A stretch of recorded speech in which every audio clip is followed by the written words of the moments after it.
चीज़ देखनी होती है ना कि आज के दिन आपका टेम्परेचर कितना चाहिए। हर दिन का टेम्परेचर आपको पता है 0.25 या 0.3 आपने नीचे लाना है।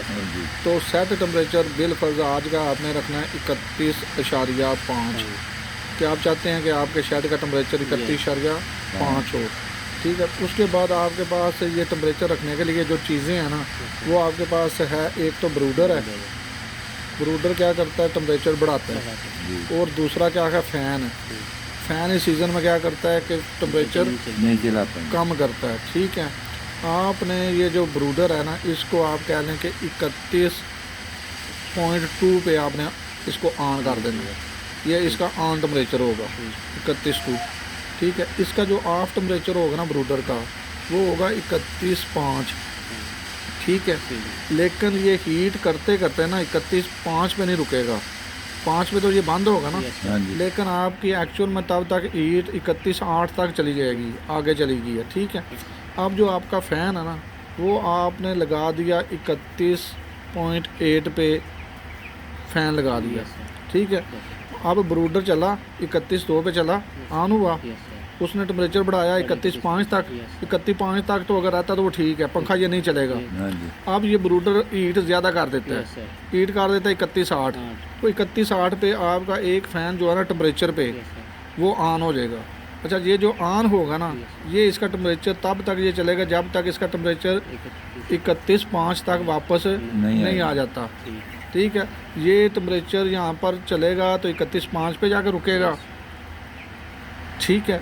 और ये आगे ये 3.31.5 से 3 पॉइंट नीचे आपका चल रहा है ब्रूडर, और 31.5 से 3 पॉइंट ऊपर आपका फैन चल रहा है। जब ये सेटिंग लगा देंगे ना आपको, फिर जब टेम्परेचर बढ़ेगा तो फ़ैन चलेगा, और फ़ैन 31.5 पे लाता है।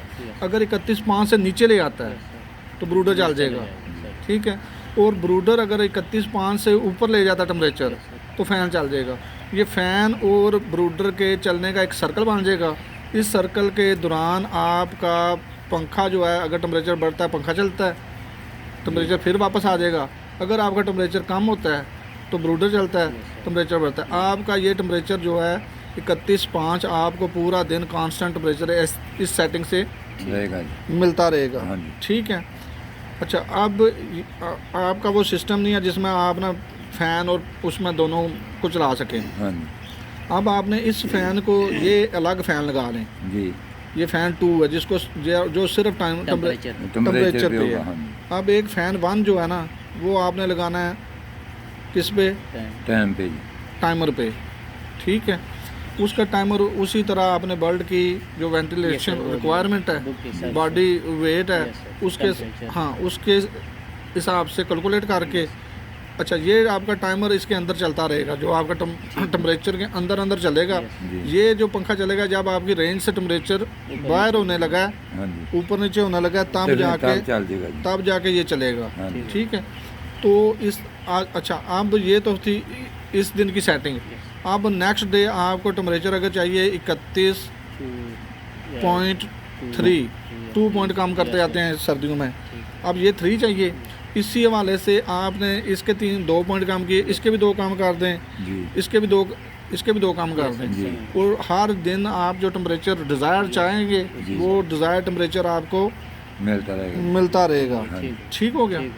अच्छा, अब दूसरे नंबर पे आपने ये करना है कि टेम्परेचर तो अब हो गया ये सेटिंग, इससे आपको होगा सेटिंग में।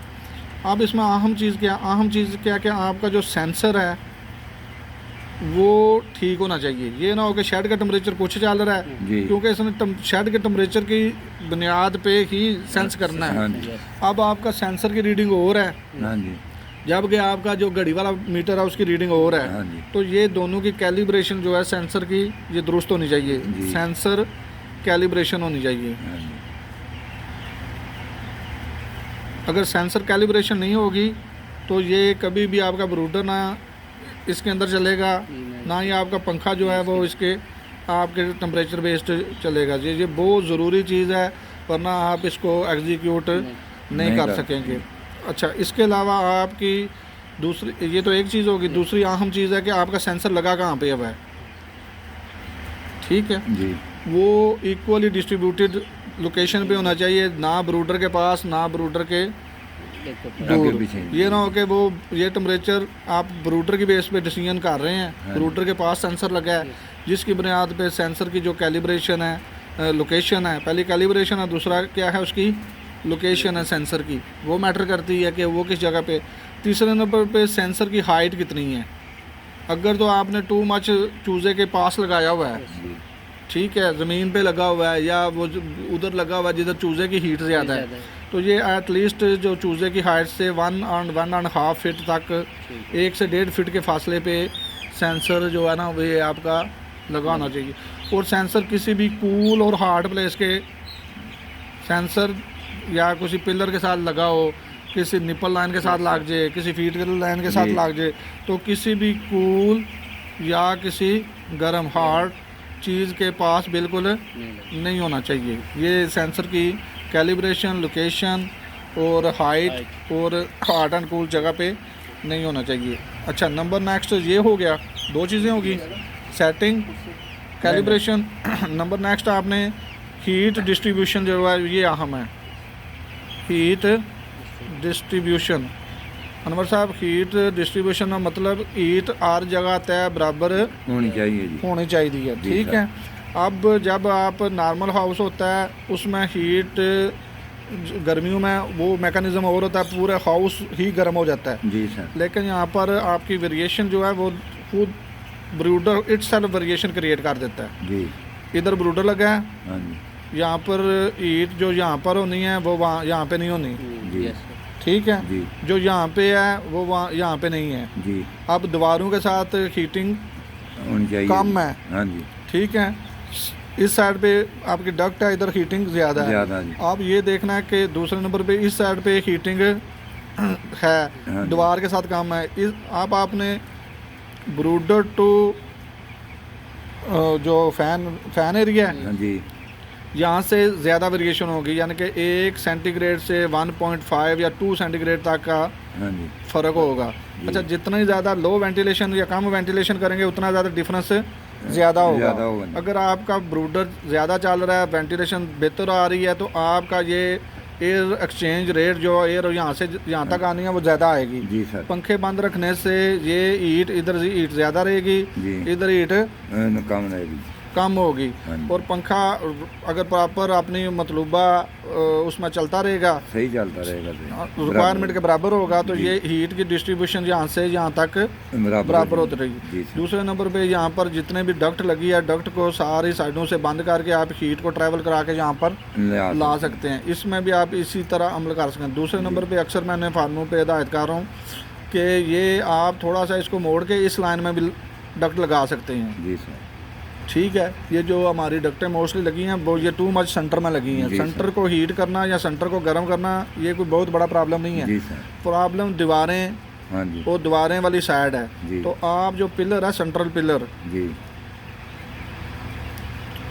ये सेंटर के 2 पिलर हैं, हाँ जी, कोशिश करें कि इन 2 पिलरों के दरमियान और इन 2 पिलरों दीवार और पिलर के दरमियान यहाँ से आपकी डक्ट जो है ना वो गुजर के आए, क्योंकि मोस्टली जो बाहर से नमी आती है वो भी इस एरिया में गिरती है। हाँ जी, इस एरिया तो इस एरिया में आपके जो बरादे ख़राब होने की टेंडेंसी जो है ना वो ज़्यादा होती है। तो आपने ये इसको थोड़ा सा आपने जस्ट ऐसे मोड़ेंगे जी डक्ट को, तो ये दूसरे खाने में चली जाएगी जी सर। अच्छा, डक्ट के लिए ख्याल क्या करना है कि डक्ट किसी भी फीडिंग लाइन के ऊपर ना हो जी, किसी भी वाटर लाइन के ऊपर ना हो, क्योंकि डक्ट के नीचे टेम्परेचर आपका हाँ आपका 35 टेम्परेचर भी हो सकता है। हाँ जी, हो सकता है। और बाद दफ़ा उसका वो जो जहाँ से पानी वो अब आके डिलीवरी हो रही है, हाँ जी, उसका वो झुकाव बिल्कुल एग्जैक्ट नीचे की तरफ होता है। हाँ जी, तो डायरेक्ट हीट होती है उस जगह पे। हाँ जी, तो फीड लाइन जो है वो नीचे ना हो और वाटर लाइन भी उसके नीचे ना हो ताकि चूज़ा वहाँ पर इजीली फीड और वाटरिंग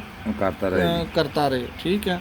उसके अलावा जो ज़्यादा अहम इस विंटर वेंटिलेशन में वो ये है कि आपकी ये जो फैन एरिया है जहाँ से हवा वापस आती है ये नहीं आनी चाहिए, ठीक है। ये जो आपका ब्रूडर चलता है, जब ब्रूडर चलता है तो ये हवा हर तरफ से खींचता है, बैड एरिया से भी और इस तरफ से भी, तो ये रिवर्स हवा जो है ना वो दोबारा शेड में जाती है।